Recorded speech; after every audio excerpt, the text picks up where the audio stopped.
Hello everybody, my name is Levon and today I'm going to give you a quick tour of the ultimate chicken coop that I built. This is I'll start with the coop. This is roughly it's a 4 foot by 4 foot cube, and it's about 3 feet tall in the front end, 4 feet tall in the back end, and of course it's elevated. Your nesting box. These computer fans here just can constantly blow fresh air in there for them, and they knock their water thing on down. But those are fake eggs, and so basically it's a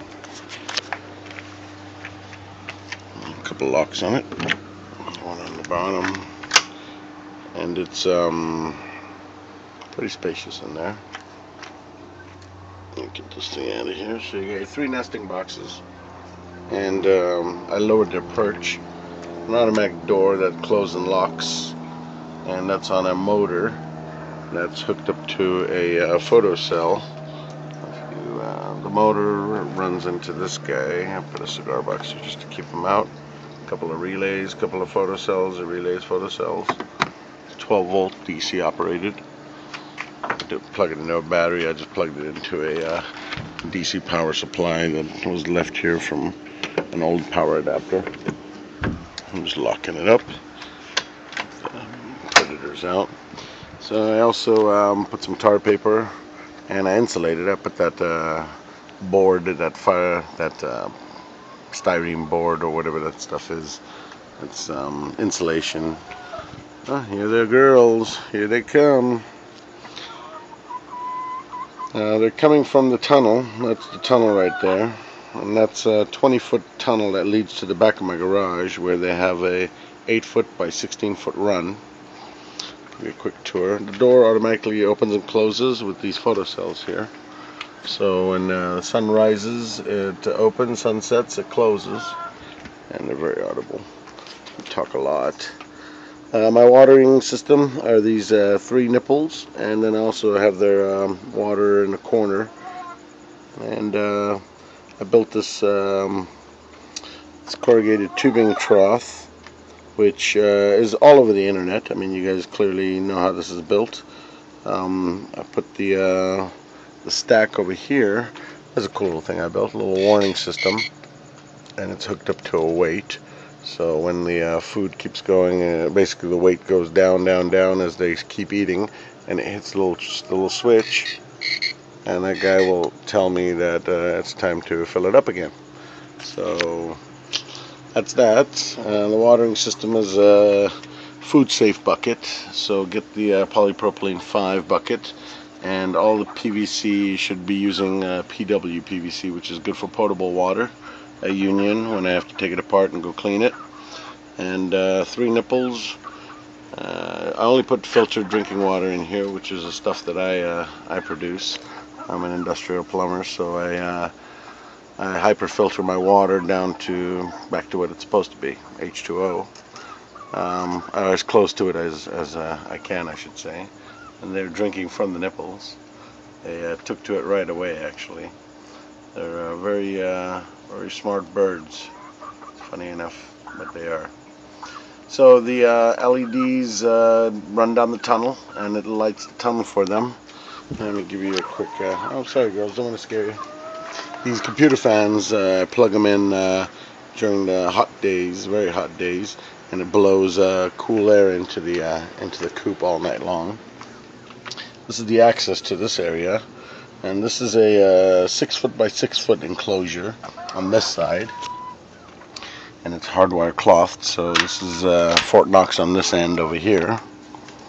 I'll give you a little tour of the girls. Hi girls. So the tunnel, if you look down the tunnel, it's got LEDs on the top corner. If this bird only moves out of the way, you could probably get a better view of it.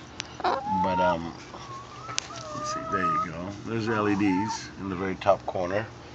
And that's 20 feet down to the end of the tunnel, like I was saying.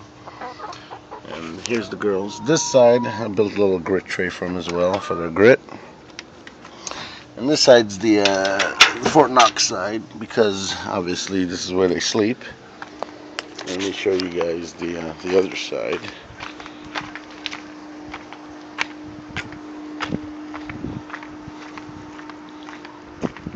Here's the other side. This is the 8-foot by 16-foot enclosure that I built for them. They come out here and they like to take dust baths. They dig around and do their thing. The only thing on this bottom is this is the hardware cloth. I used 1/2-inch hardware cloth just for the bottom end, and all of this is actually construction string, which is which probably looks funny, like a guitar on video. And my little access door to come in and clean it if I have to, or if I have to do anything. I put a mirror in there. They like to hang out and watch themselves. And it's 2x4s that are split in half. And there's a little access door over there too, under their tunnel, which I put all my pipes and all the construction materials that I have to store. Put them up over there. And I think that's it. I put a tarp on this side just to shade them. And what else? I think that's it, guys. I'll take you back on the other side and show you what the door looks like when it works.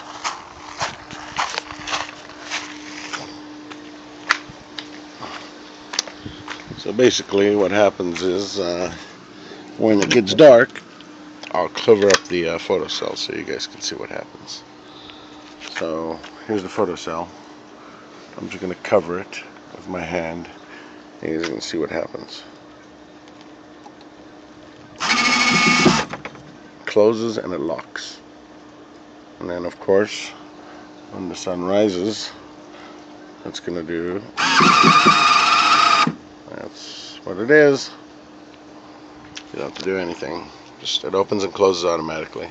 And I made it pretty sensitive to where it's just barely light, and it pops open for them. So there you go. Let's see what else. Ultimate chicken coop. This is all the hardware cloth that I did. This is all 1/4-inch cloth. Explain the nipples to you guys. Feeding system. It's the stack. You just stack it full. Just keep it all full at all times, even if you're out here. I like to spend some time out here with these guys. It's better to watch than TV. And you just sit here and relax and enjoy these guys. And they're very entertaining after a while.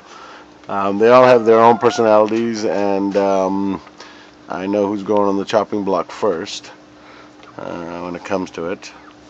But I'm very friendly otherwise with animals. But chickens, once they stop laying, and after a certain age, they just don't do well after that. After a certain age, you just can't eat them, and after a certain age, they stop popping out eggs. So I most likely will not do anything to them, considering how much I love these animals, well, all animals. So I'll probably live a full life and die, and I'll bury them somewhere. But they are going to give me eggs until that day happens, and they're going to live a happy, organically fed life until that day comes. So if you have any questions or comments, leave them below.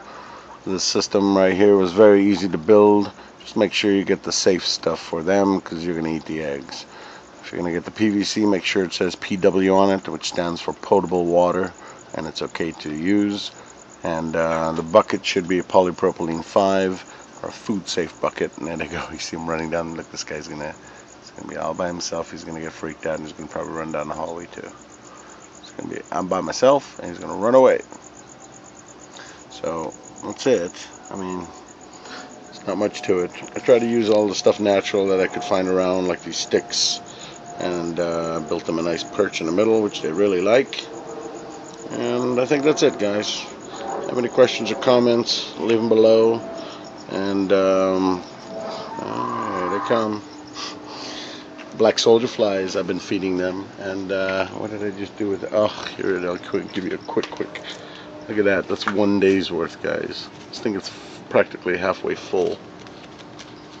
So it's stuffed full with black soldier flies, and they love them. So that's my other video you guys can check out if you're interested. Questions or comments, leave them below. Thanks for watching.